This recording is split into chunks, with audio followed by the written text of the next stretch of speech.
আসসালামু আলাইকুম সুপ্রিয় দর্শক, সবাই ভালো আছেন, সুস্থ আছেন, সুন্দর আছেন। একটি বিষয় আপনাদের সামনে তুলে ধরতে চাই। আপনারা জানেন যে বাংলাদেশ পরিচালিত হয় সংবিধান অনুযায়ী। সেই সংবিধানের সর্বোচ্চ ক্ষমতার অধিকারী মহামান্য রাষ্ট্রপতি। বর্তমানে বাংলাদেশের রাষ্ট্রপতি হিসেবে দায়িত্ব পালন করছেন সর্বোচ্চ ক্ষমতার অধিকারী রাষ্ট্রের শাহাবুদ্দিন, জনাব মোহাম্মদ শাহাবুদ্দিন বীর মুক্তিযোদ্ধা। তার ডাকনাম চুপ্পু। তার একটি চিঠি ইতিমধ্যে সামাজিক যোগাযোগ মাধ্যমে ভাইরাল হয়েছে। সেই বিষয়টি নিয়েই আসলে আপনাদের সামনে আলোচনা করতে চাই। তিনি তার আবেগ, তার সেই চিঠির মধ্যে তিনি চিঠিটি পররাষ্ট্র উপদেষ্টা মোহাম্মদ তৌহিদুল ইসলাম সম্ভবত তার কাছে পাঠিয়েছেন। আমি চিঠিটি একবার পড়েছি। সে শব্দগুলো আমার কাছে মনে হয়েছে যে তিনি কিছু কাজে তাকে অসম্মানিত করা হয়েছে, সেই বিষয়টি তিনি চিঠির মাধ্যমে তুলে ধরেছেন। তার সেই চিঠির যে বক্তব্য, তার চিঠির যে কথা, তার চিঠির যে মাধুর্য, তার চিঠির যে লেখনী, সেটি আসলে সহজ ভাষায় আমাদের মতো ক্ষুদ্র জ্ঞানের মানুষের বিশ্লেষণ করা খুব কষ্টদায়ক ব্যাপার।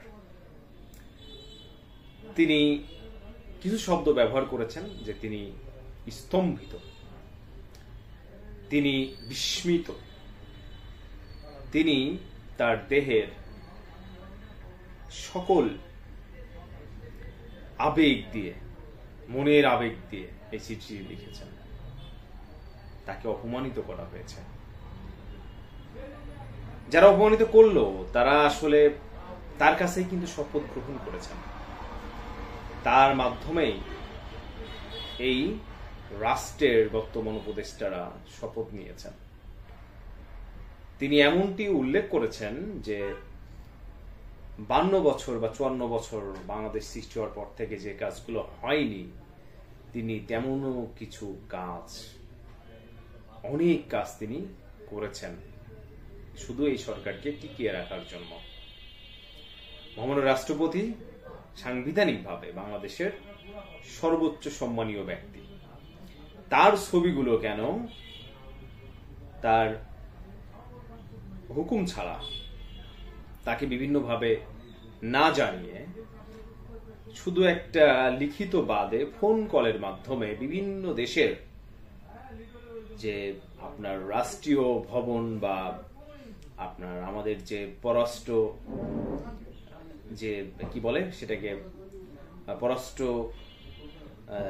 নীতির মধ্যে পড়ে, যেটা যে আমাদের যারা দায়িত্বে বহির্বিশ্বে তাদের অফিসগুলোতে তার ছবি সাংবিধানিকভাবে বাধ্যতামূলক রাষ্ট্রের প্রধান হিসেবে। হঠাৎ করে কার ফোনে উপদেষ্টা মণ্ডলীদের বৈঠকের মাধ্যমে কার ফোনে আসলে তার এই ছবিগুলো সরিয়ে তাকে অপমানিত করা হলো, সেটি তিনি জানতে চেয়েছেন। তিনি জানতে চেয়েছেন যে কেন তাকে এইভাবে সরিয়ে দেওয়া হচ্ছে, তাকে কেন অপমানিত করা হচ্ছে, এই বিষয়টি তিনি জানতে চেয়েছেন। তিনি জানতে চেয়েছেন যে কেন তার বিষয়ে এমন কথাবার্তাগুলো বলা হচ্ছে। এই আবেগতাড়িত চিঠিতে অনেকেই ভুলে গেছে যে এই রাষ্ট্রপতির কাছেই এই সরকার দায়বদ্ধ। তিনি ইচ্ছা করলেই অনেক কিছু করতে পারেন, হয়তো তিনি অপেক্ষা করছেন। তিনি শুধু রাষ্ট্রপতি নন, তিনি লিখেছেন আমি রাষ্ট্রপতি না, আমার এই দেশের একজন নাগরিক এবং বীর মুক্তিযোদ্ধা হিসাবে শাহাবুদ্দিন চুপ্পুর যে বর্ণাঢ্য জীবন, যে জীবনের যে পরিক্রমা, সেটি তিনি সেই চিঠিতে উল্লেখ করেছেন যে তাকে এমনভাবে অপমানিত করা কখনোই সমীচীন হয়নি। এটাই হচ্ছে বাস্তবতা। তিনি তার আবেগ, ভালোবাসা দিয়ে এই চিঠিটি লিখেছেন। আমাদের অস্বীকার করার কোনো উপায় নেই। এখনো পর্যন্ত সংবিধান বলবৎ। সংবিধান এবং রাষ্ট্রের সর্বোচ্চ আইন, এটা আমাদের সবারই জানা কম বেশি, যারা আমরা জানি কম বেশি। রাষ্ট্রের সর্বোচ্চ আইন কিন্তু সংবিধান, এবং এই সংবিধানের সর্বোচ্চ ক্ষমতার অধিকারী কিন্তু মহামান্য রাষ্ট্রপতি। বেশ কিছু ঘটনা আমরা আগে দেখতাম যে বিদেশি সফর শেষে রাষ্ট্রপ্রধানরা রাষ্ট্রপতিকে অবহিত করতেন, এটা সাংবিধানিকভাবেই হয়ে থাকে।